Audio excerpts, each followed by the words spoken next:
สวัสดีครับแล้ววันนี้นะครับผมจะมาแนะนำปืนยาวลูกกรดนะครับขนาด.22 LR นะครับเป็นปืนลูกกรดของยี่ห้อ Armscore นะครับรุ่น M1400 นะครับเป็นของประเทศฟิลิปปินส์นะครับของบริษัท Locks Island นะครับ Armory ตัวปืนนะครับจะทำด้วยไม้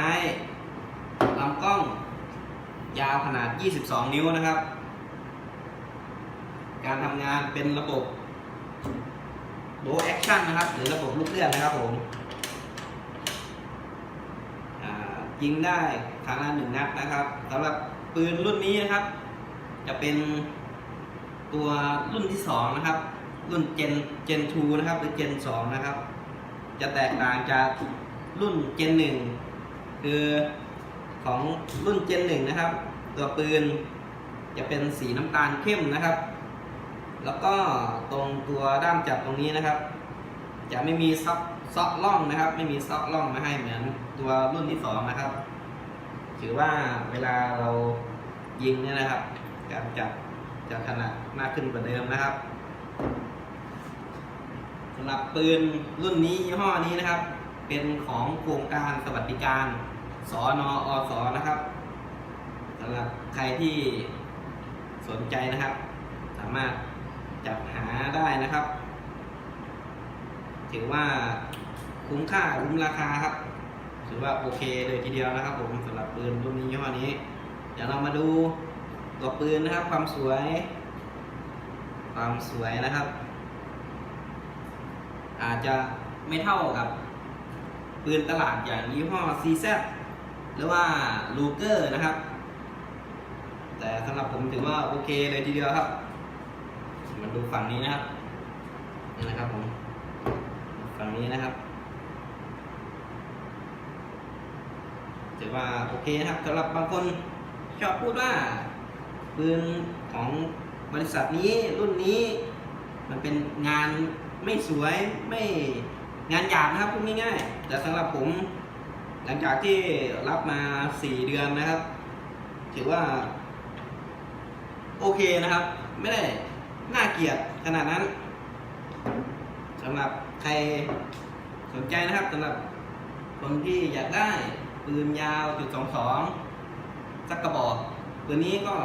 สำหรับรุ่นนี้ก็ขอแนะนำนะครับสำหรับคนงบจำกัดนะครับถือว่าโอเคเลยทีเดียวเดี๋ยวเราจะมาดูระบบการทำงานนะครับการคัดปลอกกระสุนสำหรับตัวรุ่นใหม่นะครับรุ่น Gen 2นะครับรุ่นที่2เนี่ยนะครับการคัดปลอกกระสุนจะดีกว่ารุ่นแรกนะครับรุ่นแรกนี่เราต้องออกแรงมากเลยครับแต่สำหรับตัวนี้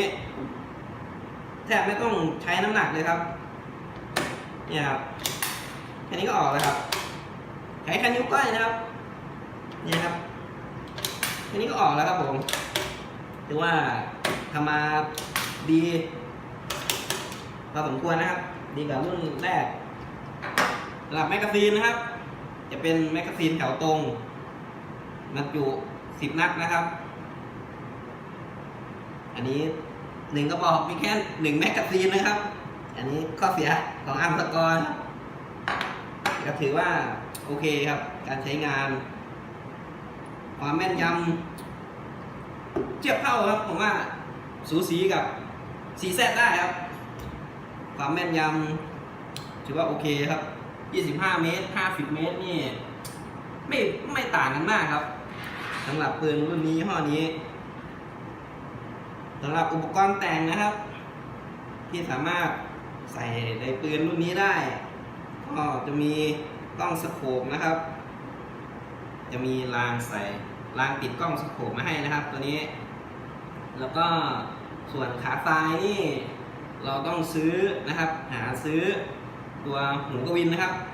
เจาะแล้วก็ใส่ครับเพราะว่าตอนเรารับปืนมานี่จะไม่มีนะครับไม่มีหูกระวินให้เหมือนของยี่ห้อ CZ นะครับเราต้องมาเจาะเพิ่มส่วนขาซ้ายนี่หาซื้อได้ทั่วไปครับกับกล้องสโคปถ้าใครมือใหม่นะครับ มารับปืนเสร็จแล้วก็แนะนำครับวังบูรพาเยอะแยะครับมากมายสำหรับกล้องสโคปยี่ห้อนี้นะครับจะเป็นของยี่ห้อมาคูนะครับอันนี้ไม่มีสปอนเซอร์นะครับจะเป็นของยี่ห้อมาคูนะครับจะเป็นปรับซูม 4-16 เท่าหน้าเลนขนาด 42 นะครับตัวนี้จะเป็นปรับหลานะครับแล้วก็จะมีปรับตัวนี้จะเป็นปรับนอกนะครับจะมีปรับซ้ายขวามีปรับบนปรับล่างนะครับแล้วก็จะมีไฟเส้นเลนนะครับซึ่งจะมี3สีนะครับจะมีสีแดงสีเขียวสีฟ้านะครับผมส่วนขาซ้ายนี่ก็หาซื้อทั่วไปครับ1,000 กว่าบาทมีหลายรุ่นหลายยี่ห้อครับสำหรับกระสุนนะครับกระสุนที่จะแนะนำนะครับอย่างอันนี้จะเป็นของยี่ห้อ Arm Score นะครับเป็นของบริษัทที่ผลิตปืนตัวนี้มาความแม่นยำถือว่าใช้ได้ครับแต่ก็จะมีโดดๆนิดหน่อยกลุ่มกระสุนก็โอเคครับใช้ได้ แต่อยากแนะนำดีที่สุดนะครับก็เป็นกล่องนี้ครับเป็น Elay Sport นะครับกล่องสีเขียวทั้งรุ่นนี้กับปืนตัวนี้นะครับสำหรับไม่แน่ใจนะครับว่าจะทุกกระบอกหรือเปล่าแต่สำหรับปืนผมยี่ห้อนี้แม่นสุดครับกลุ่มดีที่สุดแม่นยำที่สุดครับต้องใช้ยี่ห้อนี้นะครับส่วน CCI ยังไม่เคยครับแล้วก็จะมีอีกหนึ่งยี่ห้อคือยี่ห้อ Akira ครับจะเป็นกล่องสีฟ้าขาวนะครับอันนั้นก็ความยำถือว่าโอเคครับใช้ได้แต่จะโดดๆนิดหน่อยนะครับสำหรับใครสนใจนะครับนี่นะครับสามารถไปจัดหามาได้นะครับราคาไม่แพงครับสำหรับความสวยงามจะให้เทียบเท่ากับ CZ หรือ Luger ไม่ได้ครับเพราะราคามันต่างกันครึ่งต่อครึ่งนะครับสำหรับคนงบจำกัดนะครับสำหรับเอาไว้ใช้ป้องกันตัวป้องกันทรัพย์สินหรือเก็บสายล่างนะครับถือว่าโอเคครับความแม่นยำใช้ได้ครับปืนยี่ห้อนี้อย่างนี้ก็ฝากไว้อีกนะครับ1 กระบอกครับสำหรับใครที่สนใจนะครับอย่าลืมนะครับArm Score นะครับ M1400 นะครับผมปืนสวัสดิการของโครงการสน.อ.ส.นะครับ